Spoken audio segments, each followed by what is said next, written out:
How are you all doing? Well, I'm good, staying indoors and keeping myself safe.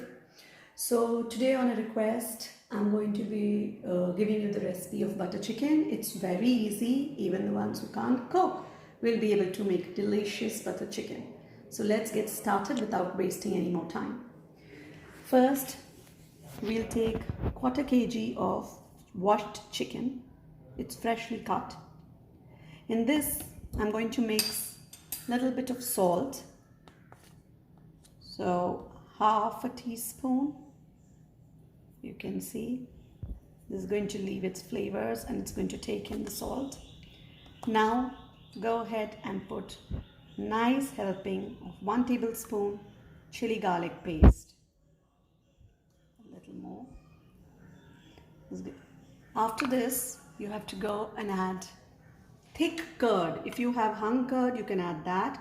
Otherwise, you can add normal thick curd. So I have a little thick curd here. So around 1 tablespoon, 1.5 tablespoon thick curd. After this, just for flavor, we're going to go ahead and add fresh cream, the cream that we get out of our milk. So that will be 1 tablespoon as well. Once you've added all of this, just go ahead and mix your chicken thoroughly. So I'm going to mix it nicely. You can see the garlic, the cream, the curd, salt, everything is going to go in it like this.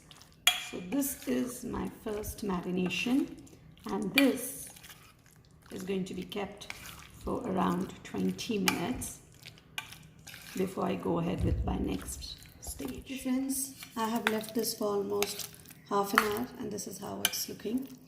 Now in this marination, I'm going to go ahead and add 2 tablespoons of oil.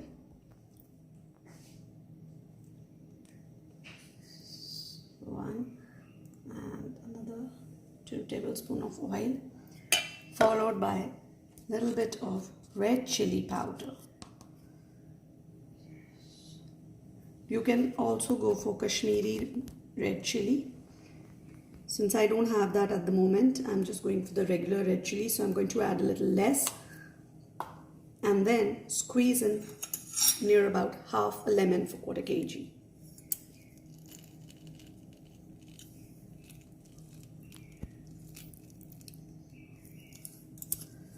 So this is my half lemon juice. That's it. And now mix it thoroughly in this chicken. Yes, you can see it's turning a bit red. I'm just going to add a little more because I think it's a bit less. So be careful while adding the red chili. Don't make it too spicy. So that's it. And now I'm going to leave this for another 15 to 20 minutes. Okay, first, I'm going to boil some water.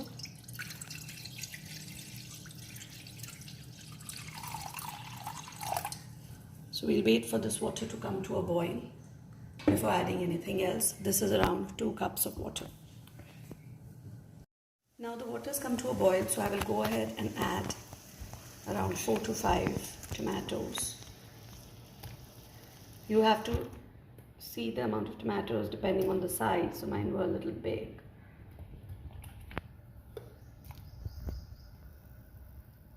After this, around 2 onions.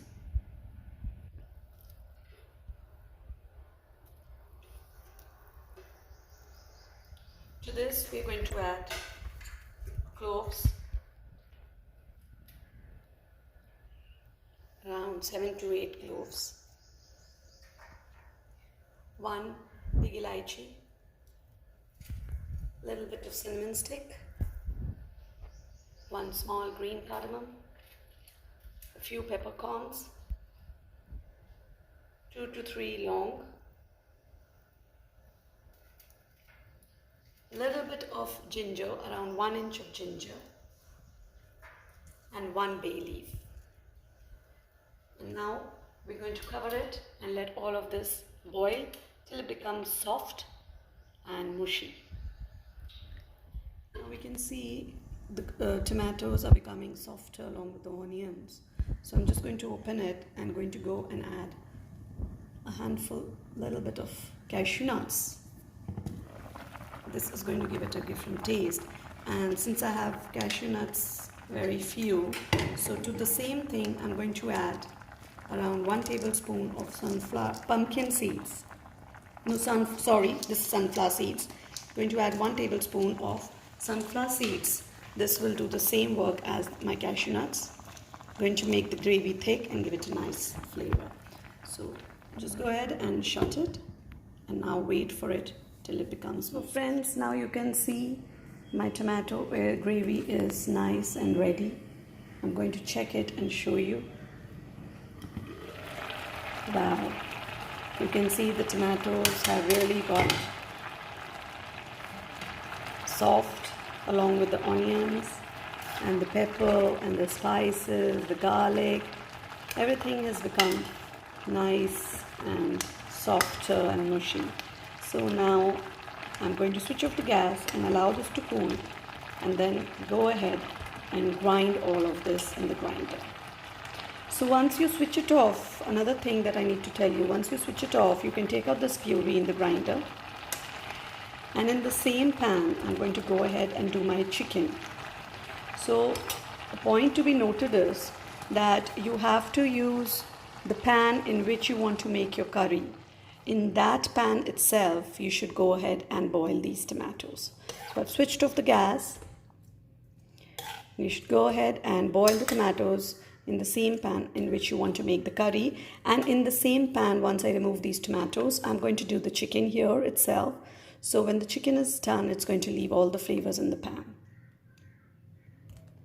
So as you can see, I have taken out my tomatoes in this jar and allow this to cool. I will allow this to cool while I will go ahead and fry my chicken in the pan in which I was doing my tomatoes.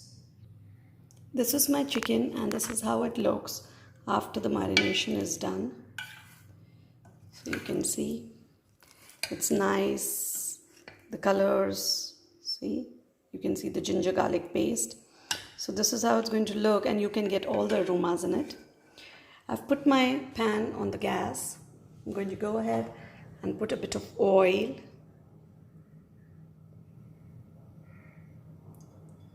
So this will not allow the chicken to stick to my pan. You can try and spread the oil nicely all over so that it doesn't stick so the chicken doesn't stick onto the pan. So I'm just spreading it like this. And now I'm going to go ahead and put one by one my chicken pieces to cook. Just I'll increase the flame first. Let the oil get a bit heated before you add your chicken. Just waiting for it to get heated. The chicken's giving nice aromas already.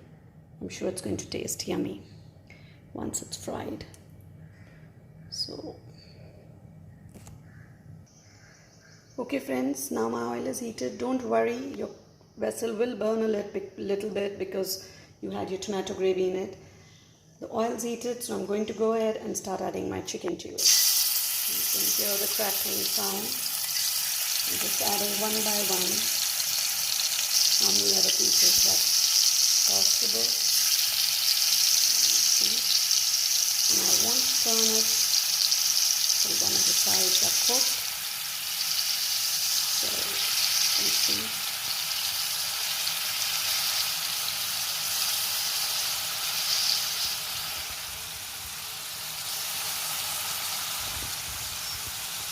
In the similar way, go ahead and one by one I'm going to do it in batches.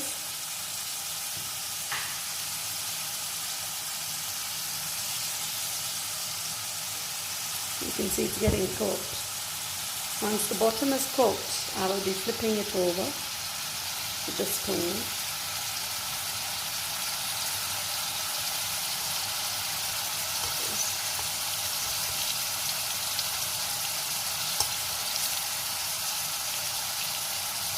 So you can see it's turning over. I can turn it because it's cooked one side, so I'm flipping the chicken pieces.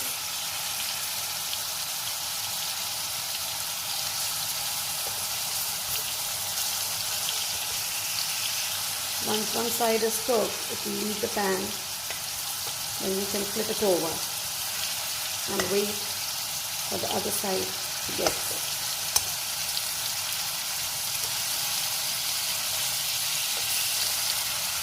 Do not force the chicken to come out if it doesn't wait, because if the chicken is cooked on the bottom side, it will leave the pan on its own. So please do not force the chicken to come out. Let it leave the pan on its own.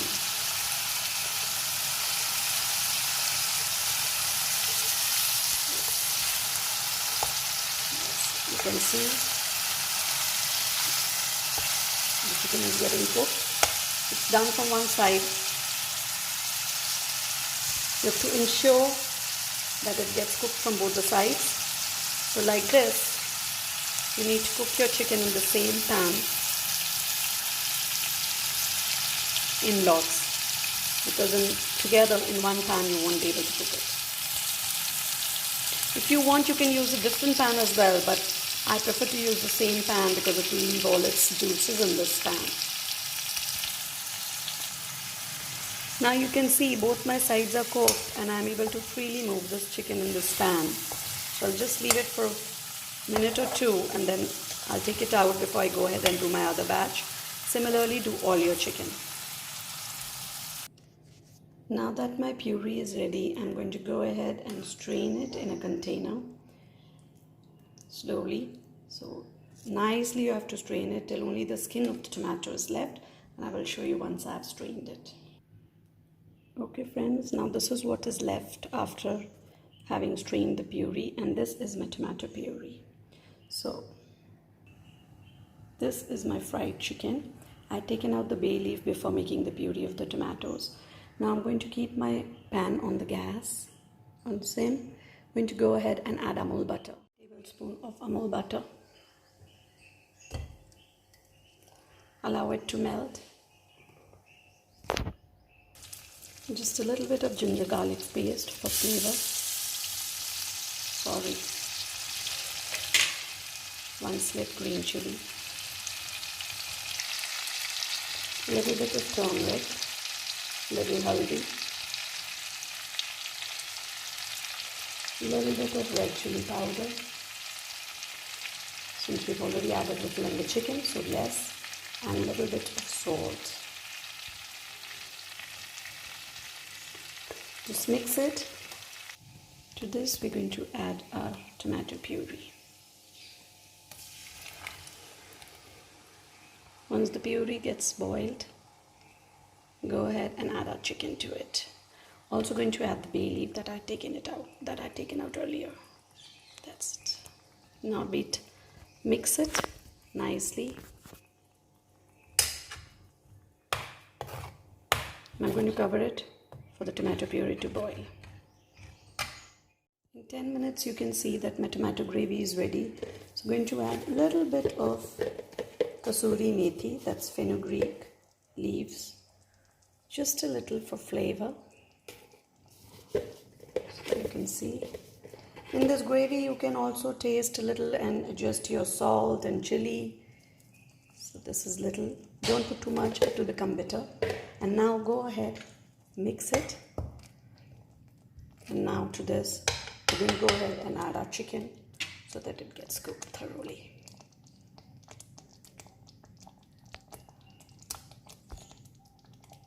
I've added all my chicken and I'm going to again cover it and let it simmer.